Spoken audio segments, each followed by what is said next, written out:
Hello, the International Fund for Agricultural Development, IFAD, presents today the report in Mexico on the rural development in Latin America. And to talk about this report, I have with me Kanayo Nwanze, President of IFAD. So thank you for the interview. And I would like to know first, what are the conclusions of this report you present today? Well, thank you very much, Pierre, for this opportunity. This report covers rural development globally, of course, with specific chapters devoted to various regions, of which Latin America and the Caribbean is also one of those regions covered. Overall, the report is more like a rallying call to governments and development partners to increase efforts towards overcoming this scourge of poverty and destitution. It shows that whereas several countries in the developing world have made tremendous economic improvements, economic growth, that economic growth by itself is not enough to bring about rural transformation. It calls for inclusive policies that includes all sectors of the population, particularly rural space. It confirms, of course, what we already know, that 3/4 of the world's poor live in developing countries, and the majority of them live in rural areas. So any development policy or strategy must be inclusive of rural populations, rural women, rural men, and rural children. And that these policies have to be tailored specifically towards rural development for us to have any impact on rural poor. It also emphasizes that policies have to be inclusive, particularly of the most disadvantaged, women, landless populations, youth, and of course indigenous peoples, who are oftentimes marginalized. And policies should be consistent. But it also shows that, as I said, economic growth was not enough to bring about rural transformation. Decisions have to be made. Rural transformation doesn't just happen. It is choices that are taken by government that make it happen. So it's a proactive decision making by governments. These are basically the, if you say, summary findings of this report. And how do you evaluate the situation of rural development in Latin America and the agricultural development too? How do you evaluate this situation here? In fact, those who helped us in collecting data, a wide range of experts, scientists, development experts, institutions across the world. We undertook specific country studies, 60 countries in particular. And for the Latin America and the Caribbean region, it recognizes that while millions of people have left poverty behind them, that there's still a large proportion of people that are still very poor, and that there's increased inequality between the rich and the poor, and also that also translates into inequality between urban and rural areas. The gap between the poor and the rich is even getting wider, for the simple fact that you have experienced very significant economic growth in the region. And this has widened the gap between the rich and the poor. But while you have achieved economic growth, this was generated by significant commodity prices. It was an economic growth that was built on commodity prices. But now you have falling commodity prices. You have a global economic impasse. You have a global situation where the economies of the world are shrinking. We have negative growth rate in some countries. And this is now impacting tremendously on the region. Also, particularly for the LAC region, we found that policies towards inclusiveness have to go beyond the cash transfer program, because the cash transfer program has not generated the productive capacities of the beneficiaries. So it has to be coupled with activities that bring about maximization of the productive capacities of populations that benefit from it. Okay, perfect. And what are the recommendations the IFAD is doing about the situation to improve the rural development? Well, 40 years of experience of IFAD working in rural areas, you have to understand the logic of this. This is why the uniqueness of my institution is one I would like to highlight a little bit. We're not just one agency of the United Nations, specialized agency of the United Nations. We are first and foremost a financing institution. We invest. And inclusiveness in development policies should entail investment in people, investment in their productive capacities, which has not always been the case, particularly for rural populations. And investment has to go beyond just productive capacities. It has to also involve services, health, education, infrastructure, and access to finance. It has to be an inclusive approach. If, as I said before, the developing world is home to the poorest of the poor, and they live in rural areas. Now for IFAD, we asked ourselves the question, what is the primary source of their livelihoods? It's agriculture.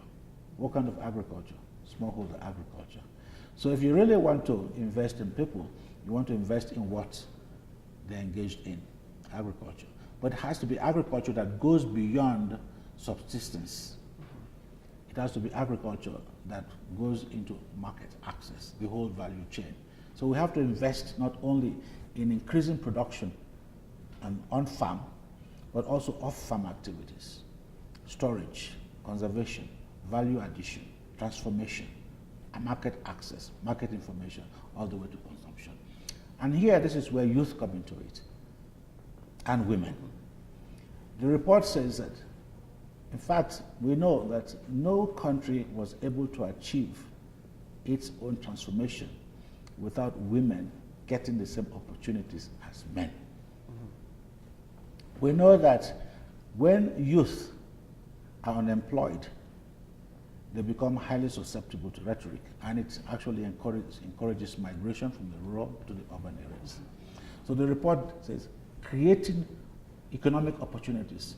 We have to see agriculture, smallholder agriculture, farming, as an economic business that generates wealth. Capacity building. And the inclusiveness here, again, refers to creating opportunities for people, to participate, not only in the policy dialogue, but also in the implementation of this.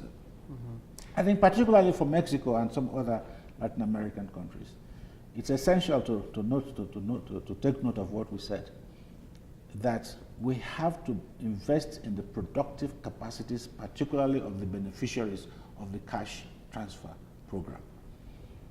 Because the cash transfer program has not optimized the productive capacity of these populations. And this is very key. Okay. And what about, I don't know if you have examples of good practices maybe in Brazil and Mexico about the situation, because they are the most important countries economically. And I would like to know about the Central America also, with the big problem we have with the climate change there. So what is the impact of this in the politics on the rural development? From IFAD's experience, again, because you'll always hear this argument, well, countries like Brazil, Argentina, even Mexico are middle-income countries. So what is an institution like IFAD doing? They don't need our money. That is very correct. Brazil doesn't need IFAD's money. Neither does Mexico or Argentina or other countries. But they need our knowledge. They need our savoir-faire, working with rural populations, which is very key. Knowledge. We are a knowledge-based institution. And that is what we bring, our ability to organize rural populations. Because the power of organization, the power of aggregation of human resources, of even financial resources of rural populations is very huge. And that's what IFAD does very well. And we actually act as an honest broker. Because of the way we operate, governments trust us, and actually we are an incentive to government financing to programs. In fact, this is one of the regions where governments actually co-finance programs that IFAD finances, sometimes 2 to 3 times what resources we bring. And with, as was presented earlier, the Summit 50 celebrations, with climate change, we're going to have an exasperation of the difficulties that we have. We're actually going to be facing a double challenge, because it's no longer business as usual. There's need for us to improve the way we do business in the agricultural sector, the way we produce. Take the simple case of food waste or food losses. This is an area where, if you know, if food waste, which is about 30% of every food that we produce, if it was a country, it would be third largest country after the US and China in terms of emissions. And so how do we, these are the areas of where we can work. You mentioned, the case of Brazil is very interesting because, well, I mean, in Brazil, smallholder farmers, as we do here, we call them family farmers. They only own about 19% in Brazil. The family farmers own about 19% of the arable agricultural land. But they produce 70% of the staple food crops. So you can see how significant they are in feeding the population in Brazil. You have a similar proportion, but at a lower level here in Mexico.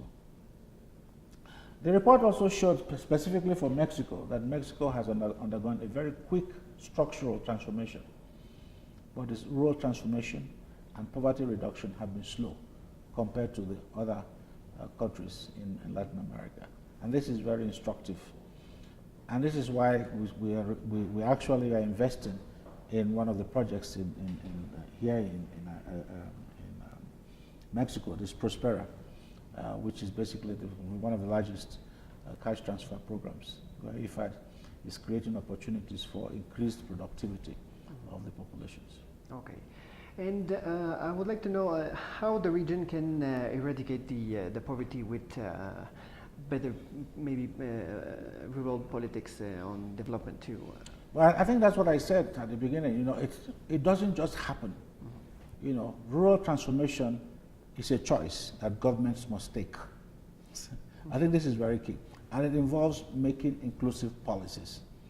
Inclusive policies that includes women in particular, who do not have rights to land, who should have access to financial services, who should be empowered, indigenous peoples, youth.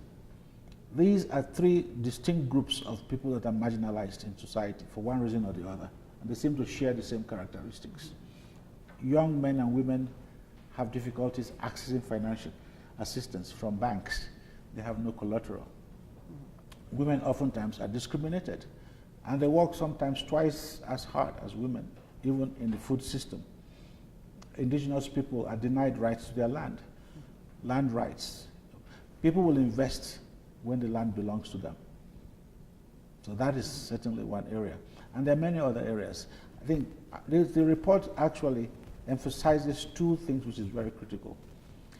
Rural transformation comes about as a result of a choice taken by governments. Structural transformation must go hand in hand with economic growth and investment in rural space. Okay. And finally, I would like to know also, we are in the first year of the implementation. of the SDGs, the Sustainable Development Goals. So I would like to know how we can, the countries can do this development, the sustainable development for social and respecting the social and the environment too. Environment, yes. I think that in 2015, the world certainly saw major watershed in terms of decisions by the development community, international community. I think that was a year where some major decisions were made. As you just mentioned, the Sustainable Development Goals, or Agenda 2030, and the Paris Agreement on climate change. I don't think we have ever seen such collective actions by countries, the global development community. That one, so the goodwill is already there. Now, this next step is to do it. You know, when you come to think about it, there are two things that actually add to the paradox. You know, one is that as we are today, we actually produce enough food in the world to feed every woman, every child, and every man on our planet. We know it. We lose about 20 to 40% due to losses after production, and we lose another 30% as food waste. Number two is that we know what to do. We have the technologies, we have the knowledge. We know how to do it. Let's do it. We have had enough conferences, enough meetings, enough commitments, enough declarations. Now let's put to action all of these things that we have committed ourselves. If the world is really serious, we can achieve zero hunger by 2030. We can be sure that nobody goes to bed hungry by 2030. But we have to go and we have to begin to realize that all of this is inclusive. A simple case, agricultural production. It's not just how much food we eat, it is what kind of food we eat. Is the food nutritious or not? Does it contain the necessary micronutrients for children or for lactating mothers, and so on and so forth? So as far as we are concerned, it requires a concerted action by governments, by the private sector, by civil society, and by producers. It's an agenda that basically speaks to the heart of everyone that is engaged in development.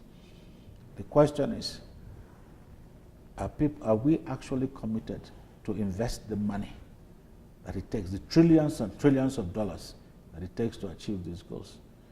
That is where the question should be asked. That is where there has to be an accountability, both of those who are investing to ensure that Agenda 2030 is achieved, and governments that are going to be supported by this. They have to be accountable on how those resources are used. So on both sides, we need a very robust accountability framework to ensure that those who are investing and those who are benefiting are accountable. Okay, perfect. So, Kanayo Nwanze, thank you for this interview.